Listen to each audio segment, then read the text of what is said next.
Ian, I see you through double perspex.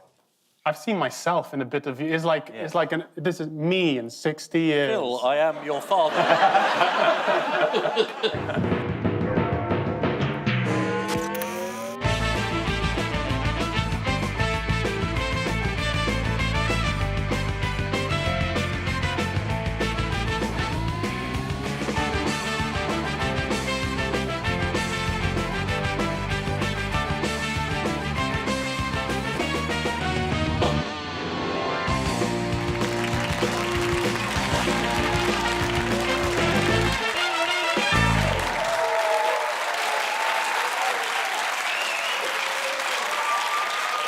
Thank you. Good evening and welcome to Have I Got News For You? I'm Alexander Armstrong. In the news this week, in Berkshire, there are signs that this year the Windsor Castle chefs may have started on the Brussels sprout recipes a bit early.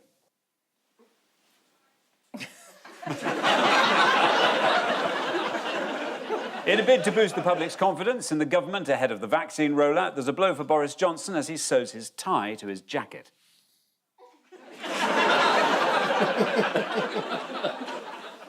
And in Newcastle, one man mishears the announcement that if you have Scotch egg with every pint, you can stay in the pub.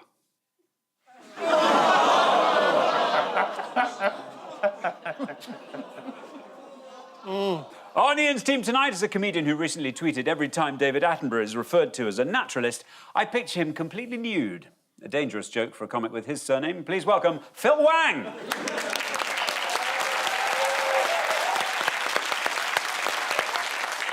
And with Paul tonight is a scientist and broadcaster who predicted something like COVID in her 2017 programme Contagion, the BBC 4 pandemic. Though there was one flaw in the show, no one watches BBC 4. Please welcome Dr. Hannah Fry.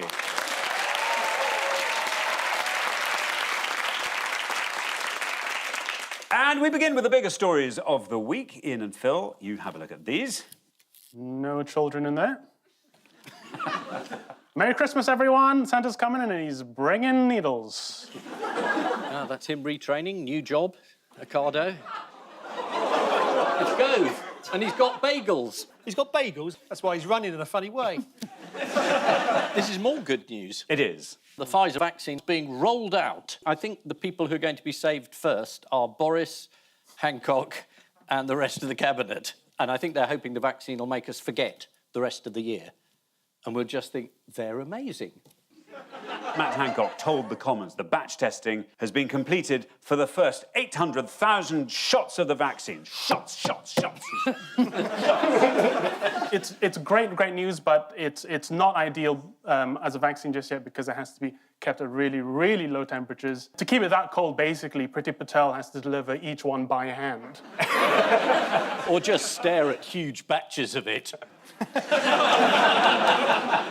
Jonathan Van Tam was there for the announcement, doing quite a lot of showing off, wasn't he? Quite a lot of baffling stuff about trains. He loves a metaphor, doesn't he, JVT? He loves a metaphor. It was a long one, though, wasn't it? It went on for as long as a train ride. Yeah, should we have a look at that? The train has now slowed down safely. It has now stopped in the station and the doors have opened. That was the authorisation by the MHRA. What we need now is for people to get on that train and travel safely to their destinations. Those destinations are all over the UK. This train is going to stop several times on the way. It's going to have to reach all parts of the UK. There will be trains that come behind it, and that is all going to take time. He knows his audience. He's speaking to the United Kingdom, who know not to expect a train any sooner than they should. By the time he's got to the end of it, you're just thinking, leaves on the line? Yeah.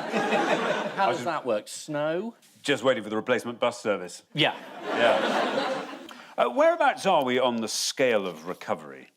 What did Boris say about that? The centipede has put the first jumper on.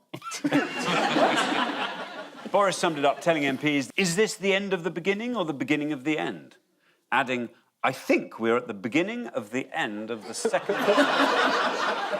Time to bring on the sub, I'd say. What did the Prime Minister have to pretend to like this week in the Commons? Tories.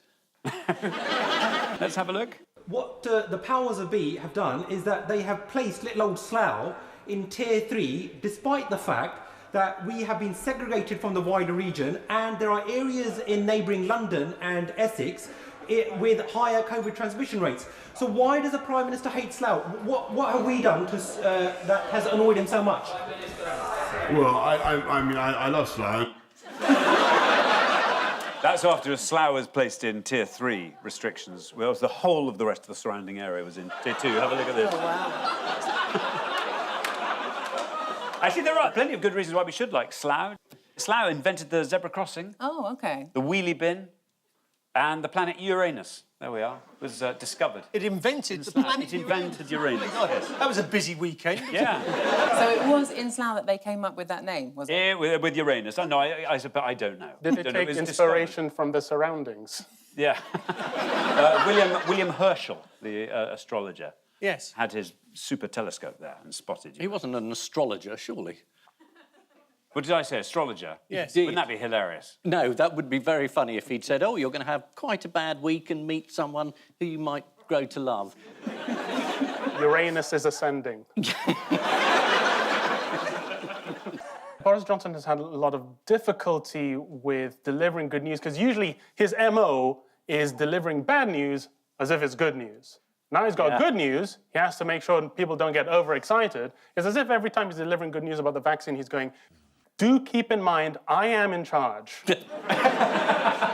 So please temper your expectations. There's nothing I can't fuck up. They're taking that a little bit far, though, with Gavin Williamson, for example, claiming the credit for the entire vaccine rollout of the entire world. I Yes. kind of think with him doing that, I mean, if he's going to essentially steal stuff from other countries, he could have at least had the decency to do it in the British Museum. You know what I mean? He said, we are a much better country than every single one of them. Yeah, and he thinks that because we've got a regulatory authority that delivered a verdict slightly ahead of some other people, that means we're the best in the world. Allowing us to use a vaccine made in Germany. Yes. By some Turkish scientists. Yeah. And manufactured in Belgium as well, right? It's almost like I don't Europe's see. a good thing, isn't it? Gavin Oh, Williamson let is it better go, let it go. We are. We are letting it go. And how have celebrities been asked to help with the vaccine rollout? To say nothing. Is by publicly taking the vaccine? I think so, yes. Making the vaccine look cool. Matt Hancock has already said he will have the vaccine live on. He wants to be filmed having it. That'll get the kids involved, yeah. Yeah. What might you need to get into a pub these days? A substantial meal. That's right, a Scotch egg, in fact. Pubs in Tier 2 areas will be allowed to serve drinks only if they come alongside a substantial meal. I read this as substandard meal. Really? And I thought that covers a lot of pubs. A series of ministers were asked this question, and they all gave different answers. Yes. Gove said one thing in one interview and something else in another. Can you believe it? It's extraordinary. Let's just have a look at this. We've got it chronologically here. Do you class a Scotch egg as a substantial meal? There does seem to be a degree of debate about this. A couple of Scotch eggs is a starter, as far as I'm concerned. This is a big Scotch egg Yes. I've got in my hands. Is that a substantial meal? Well, as far as I'm concerned, it's probably a starter. Is it a substantial meal? A Scotch egg is a substantial meal. I'm just glad my suspicions have been confirmed that Piers Morgan always has a Scotch egg on. You know what, though, this Scotch egg thing, I mean, it just feels like such a smokescreen. I think the British public is so easily distracted by silly things. You know, we're 4 weeks out from the end of Brexit. I reckon there was a point where they had a meeting, had a whiteboard, and they were brainstorming which baked good they should distract us with. Scotch egg or yum-yums? Sausage You know, roll. what should we go for? I believe this scenario, apart from the word cabinet brainstorm. The difficulty, of course, with a substantial meal is there's a lot of ambiguity there. For me, a substantial meal is a meal after which I feel sick. If I feel all right at the end of a meal, it was insubstantial. But there was someone at one point saying, Scotch eggs are obviously a substantial meal because I only ever eat half of one. Wow. Who eats half a Scotch egg? Put the other half in your pocket, Piers Morgan style. A silly question. Does anyone want to see Michael Gove as a Scotch egg? Come on, let's have a look. Here it is. That looks neither like Michael Gove nor a Scotch egg, actually, to be fair. I thought the most confusing comment on the whole Scotch egg thing was Matt Hancock, whose position was a Scotch egg that is served as a substantial meal, that is a substantial meal. Which is like one of the Sphinx's riddles. Basically, if a Scotch egg self-identifies as a substantial meal, it's very progressive of him, actually. While we're on the egg, this led to The Sun showcasing a full menu of politicians as food. Shall we have a quick look? Yes, why not? Here? Who could this possibly be? Priti Patel as a pie. Pretty Pretty Patel. Thank you. Pretty Patel. Thank you. Oh, who could this be? Dominic Kebab. Dominic Kebab. Thank you very much. Oh, brilliant. And who is this? Fishy Sunak. Fishy and chips. Yes, that's Fish and chips, okay. Fish and chips. That's good enough, I think. Anyway, there we are. Congratulations. You've all won a job at The Sun. So marvellous. What have they launched in Japan this week to make COVID more fun? A board game. No. Oh, is it a mutation of the virus?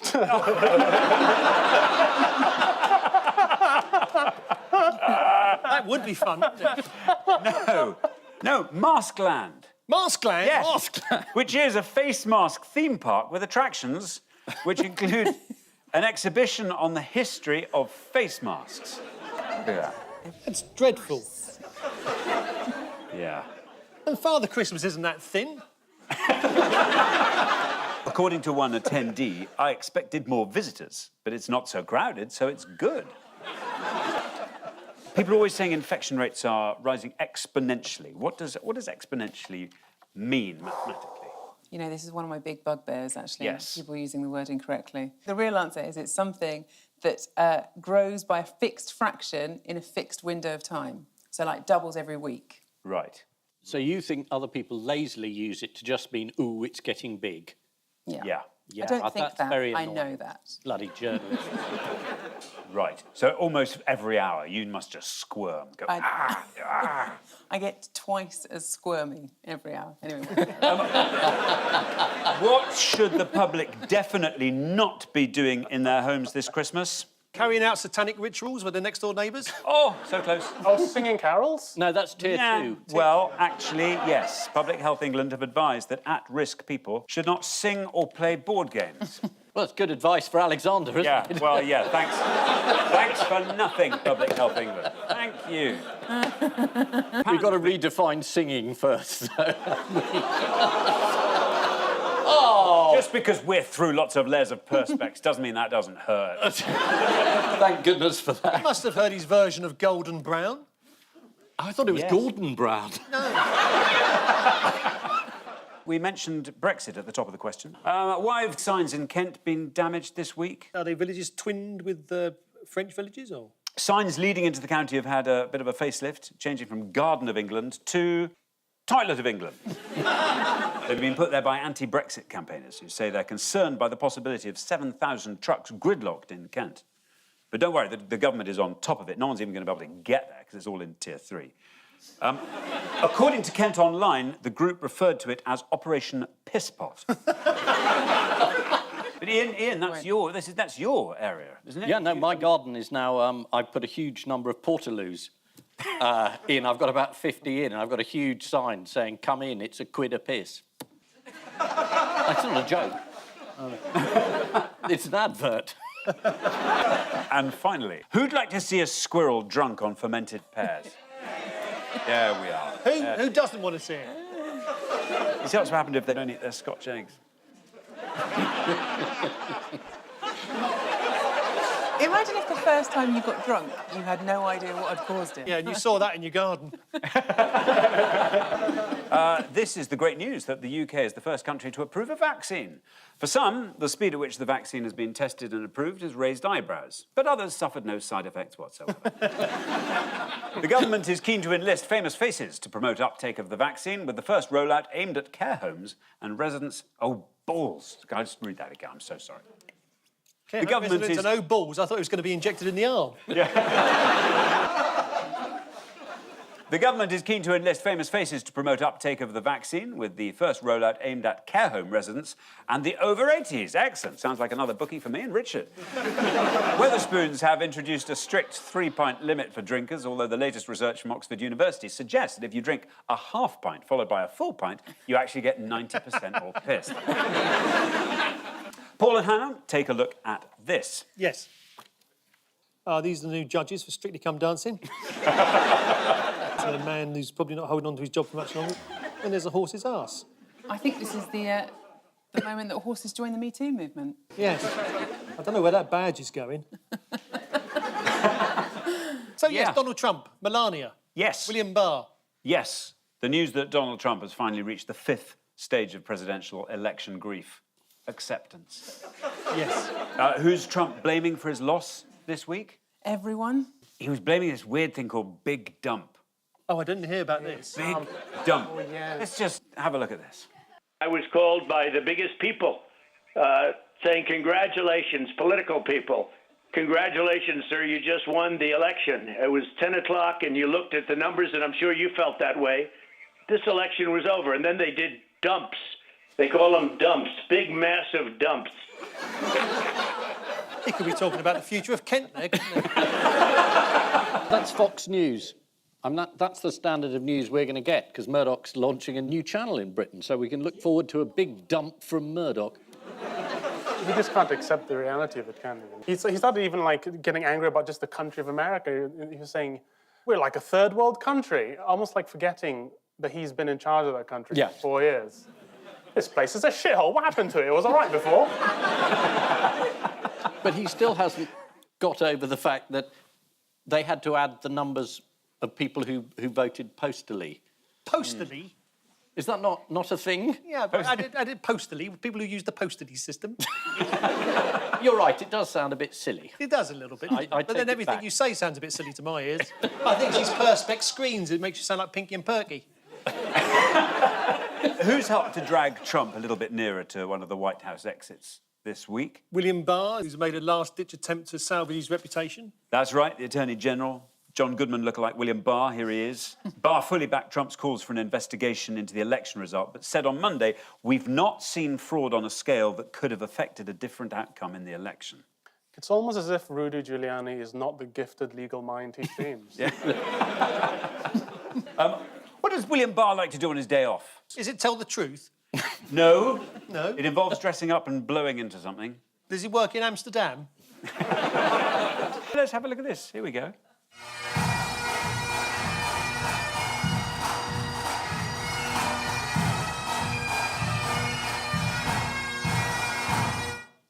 Well, that's good. Scotland the Brave. Exciting. Played by the Emerald Society. They're all the same, Celts. Sorry. What was all Trump, detail? What was Trump mocked for this week? Was it his teeny tiny table? His teeny tiny desk. Oh, I love his this. teeny tiny table. Have you ever been to, like, a parents' evening at a primary school where you go and sit down with a teacher and you try and have a really serious conversation and you're just sat on these teeny tiny little chairs, teeny tiny little table? Let's have a look at his teeny tiny table.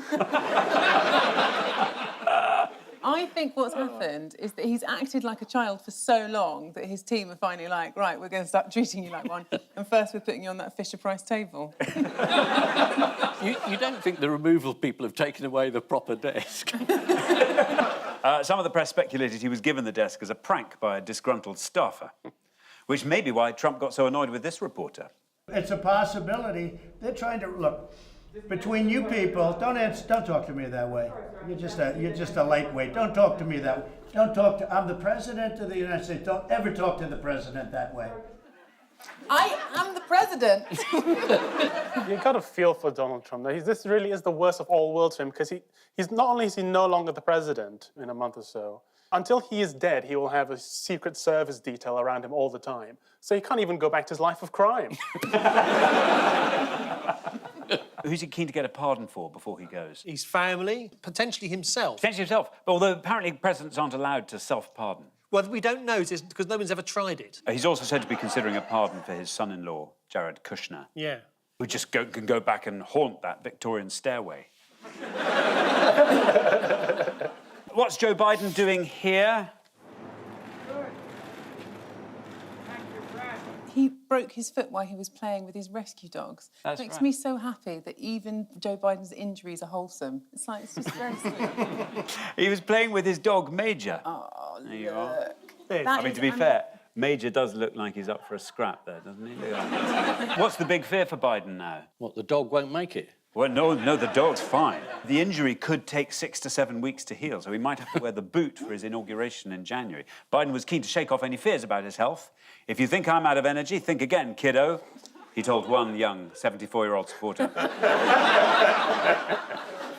What's Trump got planned for Biden's inauguration day? Oh, this is, he's thinking about announcing he's running for 2024. Yeah. Which has really got that whole, it's a bit like announcing your engagement at someone's wedding vibe, isn't it? Yes, allegedly, Trump told aides, Biden's boring. He doesn't bring the high ratings I do. Not sure how accurate that is, unless he's talking about COVID, obviously. Meanwhile, the American COVID crisis was made worse by a swingers convention in New Orleans, where at least 40 people later tested A positive. swingers convention? Yes, in New What, Orleans. like stalls and things? Oh, I don't know. I think they were wearing masks, but I don't know. Every orgy is a convention, I in a guess. sense. In a It's a sense. sex convention. Yeah. Why is no one else getting this? But I suppose you're right. They all are conferences in a way. Thank you. A bit like this, actually, through Perspex. Just me. Someone's never been to an orgy. What did Melania do at the White House this week? Carve another number into the wall. No, she got in the Christmas spirit. Let's have a look at this.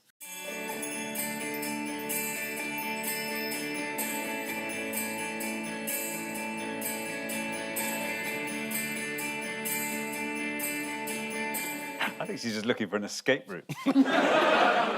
Why is her Christmas spirit so surprising? Oh, well, this is the phone call she had with a friend of hers a couple of years ago where she expressed a view of Christmas which didn't fit in with that lovely advert there for John Lewis. No, exactly right. Earlier in the year, she was caught on tape saying, who gives a fuck about Christmas stuff and decorations? But I need to do it, right? Yeah. Oh, and finally, a bit closer to home, would you like to see the Christmas lights being turned on in Bridgewater, Somerset? Oh, yes, I saw this. This is good. Oh, this is great. 4, 3, 2, 1.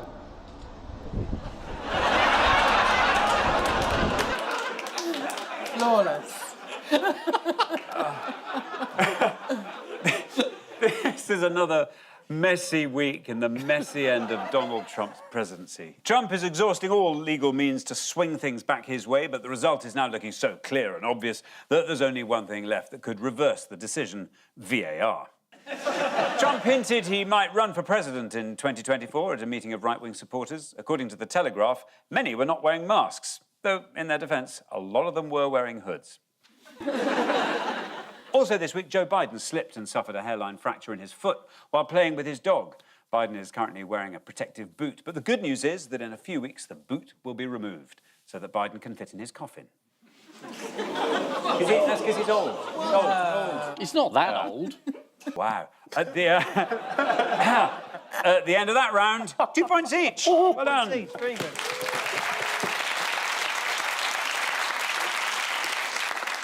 And so to round 2, the picture spin quiz. Yes. Fingers on buzzers, teams. Paul and Hannah. Sir Philip Green, I believe he is, who used to be in charge of British Home Stores and various other companies, who have now gone bankrupt. So it's another nail in the coffin. Not referencing Joe Biden's coffin in any way, because that'll probably be cut. That'll be cut, We keep yeah. talking about it. Yes, I mean, you probably could adapt the coffin to include the boot, to be honest. Being the President of the United States, they probably just wouldn't give him any old, oh, well, what are we going to do? We're going to have to chop his leg off. No. You'd probably sort of have a little annex built onto the coffin. Yeah, they could put the dog in. Yes. Oh, and the dog. Bad taste until it's the dog. Yeah. You can bury Joe Biden, that's fine, but don't bring the dog into this. So, yeah, Philip Green. Philip Green. I've got a bit of a mixed feeling about Debenhams in Yes. a way, because obviously, you know, it's like an important part of the British High Street. But I sort of think about Debenhams as they were the #1 shop in Britain in 1950. And I kind of think what they did was like, 1950, great, we're at the top, let's just keep everything exactly as it is. Let's not change a single damn thing. And then 70 years later, they're surprised they're behind the times. The 242-year-old department store is set to go into liquidation, with the Times reporting that everything will be sold before the new year, including its mannequins.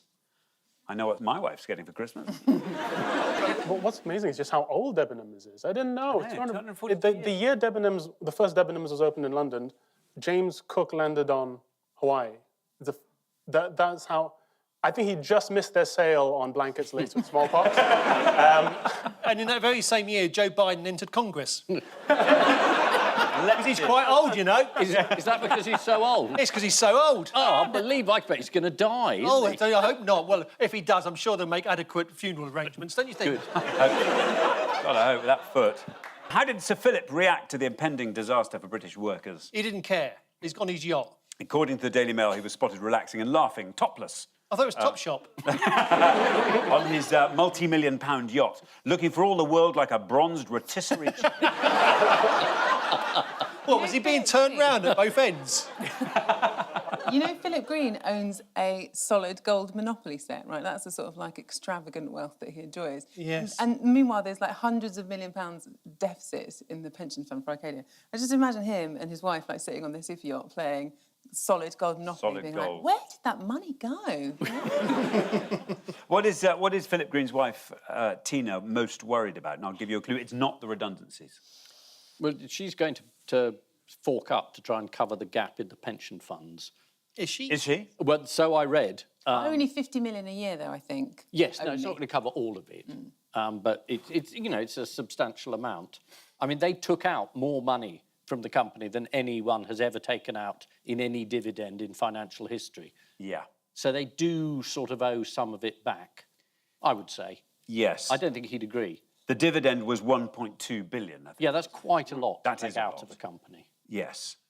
Yeah. According to the Mail, Tina, though, is worried about her husband's health following years of heart trouble. That's right, medical experts still can't find any sign of it. Who has unexpectedly opened a gift shop this week? Who has? The Freemasons. The Freemasons? The Freemasons, the 300-year-old secret society, have opened a shop to sell all manner of items embossed with their square and compass logo, including teddy bears wearing aprons and scarves for women. Oh, that's nice. So they can stay warm while they wait outside. Who also has unexpectedly opened a gift shop this week? Joe Biden's foot. Surprisingly, no, Highgate Cemetery. You're obsessed, aren't you? Highgate Cemetery. What can you buy? Replicas of Joe Biden's foot? Yes. Highgate Cemetery is opening its own gift shop. It's what Karl Marx would have wanted. This is the collapse of Sir Philip Green's shopping empire, Arcadia. Philip Green is called Emperor by Mike Ashley, who himself is known as Little Emperor. Though, to be fair, he only looks little because he's holding one of those giant Sports Direct mugs. Fingers on buzzers, teams. This is a statue. Yes. And you have to guess who it is. I think it's Barbara Windsor. I think it's meant to be Mrs. Thatcher. It looks like it, doesn't it? No, they really captured her flair for life. Anyway, there's a debate about whether this statue should be put up in her hometown. Is that right? That is right, in Grantham, yes. It's the news that even as a statue, Margaret Thatcher remains as divisive as ever. Margaret Thatcher was, of course, the UK's first and only female Prime Minister. No. Oh, yes, there was Theresa May, wasn't it? Isn't it funny? One forgets. It's a pretty tasteless, expensive thing to do at a time when everyone's a bit strapped for cash. The unveiling is going to cost like £100,000. Yeah. How does an unveiling cost? You just need the veil. I know. Who's organised this? Dido Harding? Like, how do you spend £100,000? The added insult is that I think it's a bronze statue. It means that everything that made the statue is from mines. That's right. The main complaint, as you say, is that the South Kesteven District Council has agreed to underwrite the cost of the unveiling of £100,000. The telling thing is that the plan is to place the statue on a 10-foot tall plinth to protect it from vandalism. That's when you know you've got a real winner of a statue on your hand. Sticking with scary people from the 70s and 80s, the actor Dave Prowse died this Yes, week. What did he play? Well, he was Darth Vader, of course, wasn't he? In terms of playing him physically, he didn't supply the voice. Did you gather what his nickname was on set? No. Filming Star Wars. They used to call him Darth Farmer. Well, he had a Bristol accent. Very thick West Country accent. Yeah, so it was like, I am your father. You know, it wouldn't work really. It wouldn't really. But he spoke all the lines on the film. He spoke all like, may the force be with Luke, you. I am your farmer. I am your farmer. Thank you. What do you mean, thank you? Nobody responded at all. There was more life in Joe Biden's foot in 4 months' time.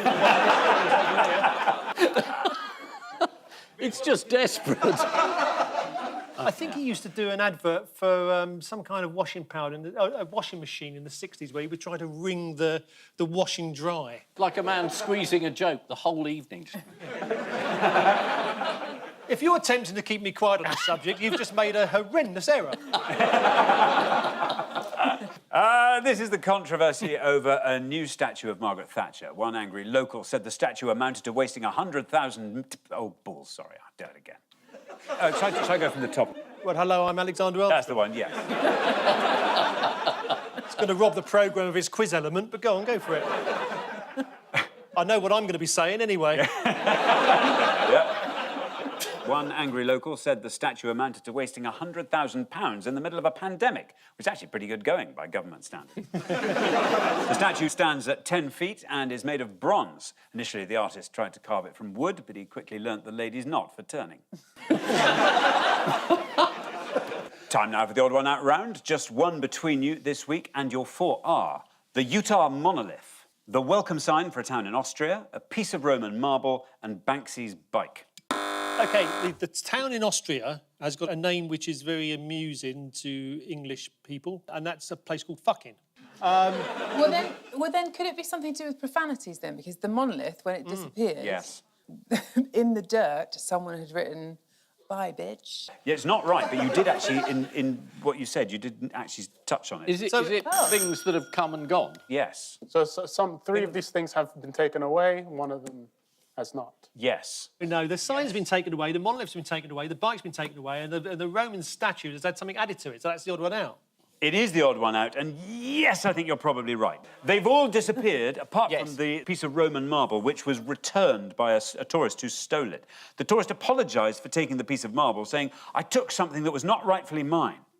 Don't worry, the Roman Empire pretty much invented that. The historians at the museum discovered that the rock itself had been inscribed in black pen with the message, to Sam, love Jess, Rome 2017. We can all guess how that relationship's going. The Utah monolith we discussed on last week's show disappeared from the desert this week. What was left in its place? Just someone wrote, bye, bitch, in the dust. And That's right. Thing. And there's a fresh pea stain next to it. I'm also glad we know that it was fresh. That someone went down and... What happened to the bike locked up by Banksy last week? Got stolen. It was part of an art piece, it turns out. They thought the bicycle had been stolen, but actually it had been removed by the council for safekeeping, said one local councillor bought his recently purchased yacht. Also, the village in Austria that you mentioned, Paul, decided to change its name because people kept stealing the sign because the town was called fucking. What's it called now? It's called fugging. Why were locals annoyed at tourists coming to the town? They keep taking our fucking signs. Yeah. Yeah, we've had enough of visitors and their bad jokes, said one local. Apparently locals are known as fuckingas. How did the village get its unfortunate name? One crazy night. Well, according to The Guardian, it was either named after the 11th century nobleman Adalbert von Fuckenen or the 6th century aristocrat called Focko. The one Marx brother that never appeared in their films. They've all disappeared except for a piece of Roman marble which has been returned this week by a tourist who stole it. The stolen Roman marble was marked with a message that ended Love Jess, Rome 2017. Athens is now waiting for a similar package marked with the words Love Lord Elgin, Athens 1801. Removing one small piece of architectural stone doesn't seem like much of a crime, although anyone who's visited the devastated Chinese city of Jenga will know different. Time now for the Missing Words round, which this week features as its guest publication the British Arachnological Society newsletter for fans of British spiders. As a magazine, it's almost perfect. I change it just an incy-wincy bit.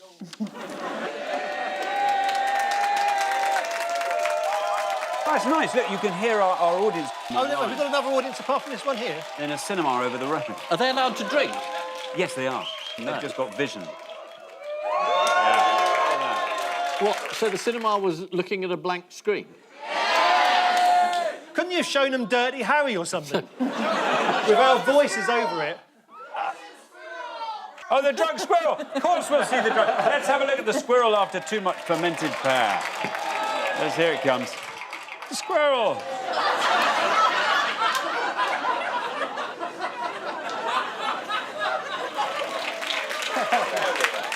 That's the best this show's ever gone.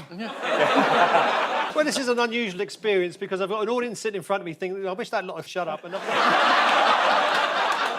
got another audience, some 500 feet away, pissed out of his head.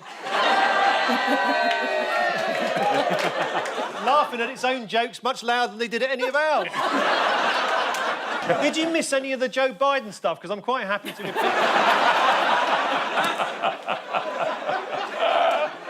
And so to the Missing Words round, and we start with the Arachnological Society field trip offered a rare opportunity to what?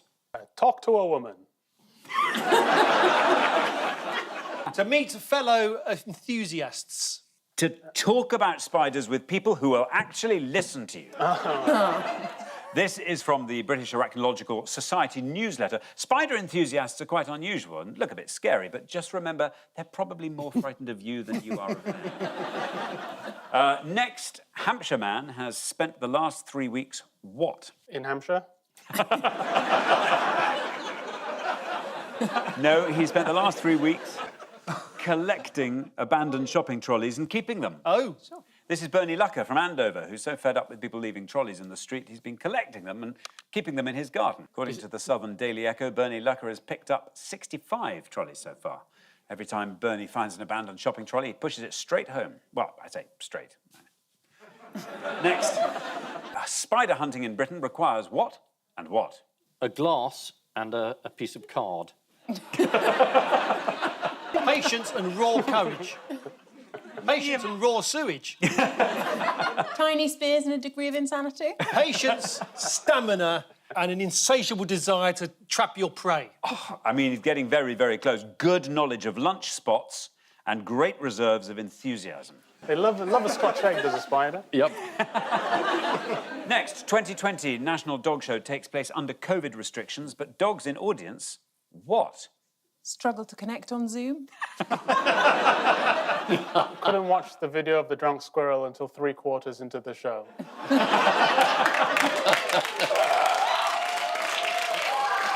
I don't know where you are, but I'm out here for you. National Dog Show takes place under COVID restrictions, but dogs in audience are replaced by cardboard cutouts.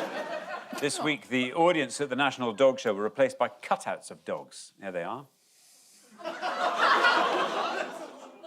Well, why is that woman in there? That's a bit unfortunate, isn't it? I think it's cutouts of the owners as well. Oh, I see. Dogs can get COVID, apparently, which is terribly frustrating for them. Imagine how awful it must be to sniff another dog's bum and just smell absolutely nothing. Nothing. Next, I couldn't believe my luck when I found not one, but two large... what? Coffins specially designed to accommodate a man. Wearing a boot to protect his injured foot. Government contract, says Hancock's friend. It is. I couldn't believe my luck when I found not one, but two large sacks full of spider eggs. This is a man who found two large sacks of spider's eggs whilst out for a walk. Were they poisonous? Fingers crossed. Next, scientists find what contain dangerous levels of fungi in fly defecation? Mushroom and poo pie. The Russian vaccine. I'm going to tell you, Leonardo da Vinci sketches. Really? There we are. So for anyone Blimey. picking one of those sketches, it really could be The Last Supper. Next, Obama's autobiography reveals that he thought David Cameron was what? Nick Clegg. Two small boys in a trench coat. A man who had never been pressed too hard in his life. Obama also criticised Cameron for proposing a half-assed no-fly zone over Libya, which also didn't go down too well with the Tripoli branch of the Spider Society. And finally, 75% of people say they do not want what this Christmas? Priti Patel as a boss. To see their relatives. No? Another Alexander Armstrong album? I'm sorry. Oh, I'm sorry, I take it back. carol singers. A visit from carol singers. Oh, you're kidding. That's according to a YouGov survey from any year ever. And so the final scores are Ian and Phil have 4, Paul and Hannah have 6. Hey, well done. On which note, we say thank you to our panellists Ian Hislop and Phil Wang, Paul Merton and Dr. Hannah Fry. And I leave you with news that in London, the government's new elite anti-vaxxer squad covertly deal with chief protester Piers Corbyn.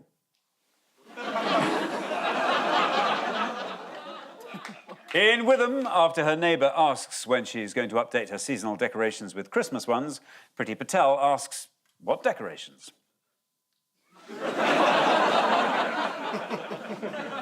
And in Windsor, as one woman is spotted on an industrial estate, fears grow for the whereabouts of the writer of the TV series The Crown.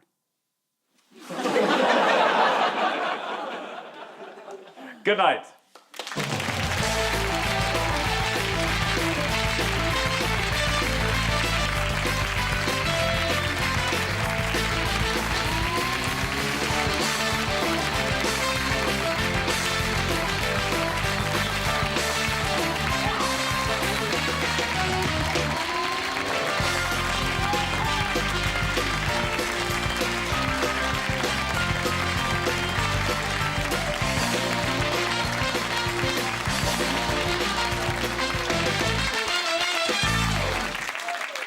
Years we've been on, and the biggest response we've ever got is the drunken squirrel.